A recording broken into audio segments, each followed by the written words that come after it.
Next up, we have Libby and Lisa.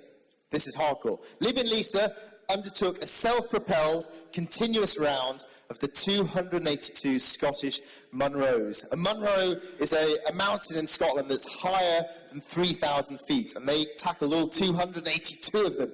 They completed this challenge in 77 days, setting a new, fastest known female time. And, more epically of all, this is their first ever proper talk, which is seriously hardcore and probably quite stupid. So please welcome Libby and Lisa.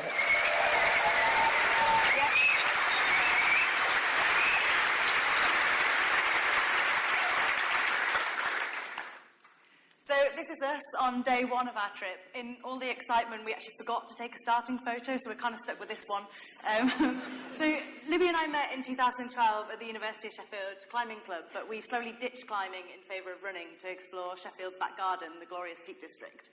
And since then, we've had loads of running adventures together, but starting small with local fell races and mountain marathons, and moving on to team overnight ultramarathons and running Hadrian's Wall over 3 days. And every time we did an adventure like this, we thought this is going to be the biggest thing we ever do, and felt super proud of ourselves, but little did we know that it was just the warm-up events for our first big adventure, climbing Munros. I was going to ask how many of you know what a Munro is, but Al's told you that.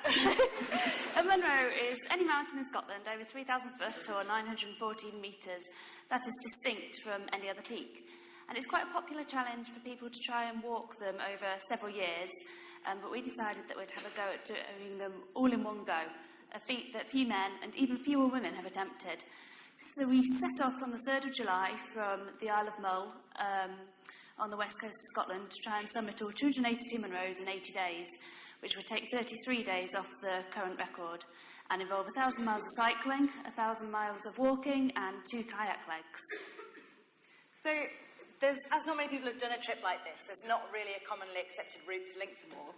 So, and if you've seen a map of the Munros, they're sort of everywhere. So one of the biggest parts of this trip, before we even went, was the logistics side of it, acquiring all the kit, getting loads and loads of maps, and then trying to work out an efficient route between them. The first week of the trip was really, really tough. It's really hard to prepare your body for moving in the mountains every day on a tight schedule. So we started with a few easy days in glorious weather and felt like this was going to be a summer holiday. But Scotland soon showed us what it was made of, and we had fog, rain, wind, aching knees, and both started to develop a stinking cold. As we got into the swing of it, our appetite just skyrocketed, and we spent most of our days fantasising about what we were going to eat for dinner, while stuffing our face endlessly with cereal bars, sandwiches, Scottish delicacy and macaroni pies, whatever we could find. There was no end to our appetite. On Lisa's birthday, she managed to demolish an entire birthday cake by herself, which I think is a life goal achieved. The best bit about this trip was the scenery. Scotland has some of the best views I've ever seen, and some of the most remote spots in the UK. Watching eagles soar overhead near Loch Laggan and seeing herds of deer throwing themselves effortlessly down rugged mountain slopes was breathtaking.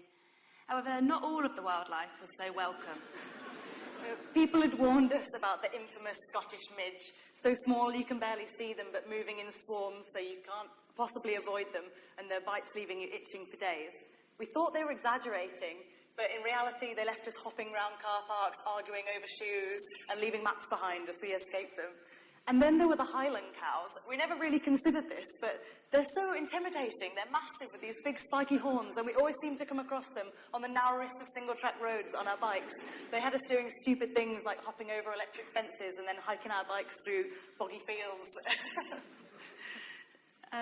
We discovered bothies on this trip, which are free but very basic places to stay in the hills. And we really enjoyed opening the door, not knowing who or what we were going to be sharing the space with that evening. We swapped stories with strangers over dinner and made some really good friends. Another thing we used for the first time on this trip was walking poles. We learned to love them, but it's amazing how many ways there are to injure yourself with a walking pole. There's the classic, put it between your legs and trip over it. You can stab someone else in the Achilles heel, that hurts quite a lot. And there's my personal favourite, the double whammy. Stab yourself in the foot, then kick the pole into your chin. That also hurts quite a lot. So we're not sure who fared worse on this trip, us or the Poles, and I did manage to break 4 or 5 of them.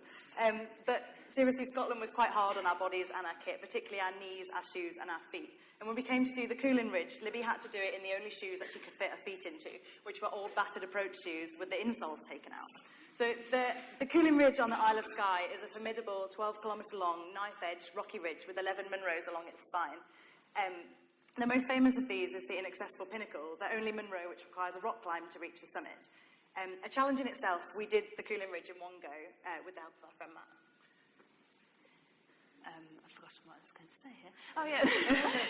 with a climbing background, we didn't find the Coolin too technically difficult, but just the sheer number of hours that we spent scrambling along rocky ridges with really steep drops either side of you going down into the valley was just mentally draining. So we were really, really happy when we reached the van after 20 hours on the hill.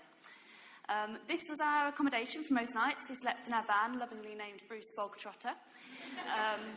And as well as being our accommodation, it was also our cooking facility, our bike storage, our drying rack, as you can see, and most importantly, our midge protection. It was driven around by a selection of family and friends who became a lovely support crew for us. So after the Coolin, we had just 44 Munros left to go.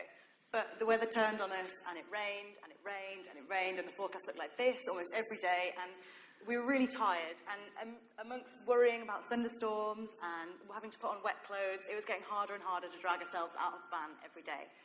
Endless route replanning to avoid swollen rivers, battling up soggy slopes into headwinds and hail was just really tiring.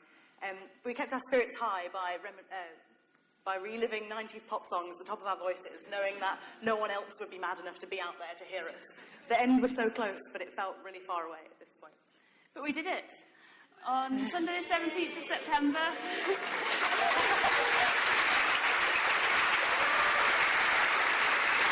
On Sunday the 17th of September 2017, we summited Ben Hope, which was our 282nd and final Munro. And it was sunny.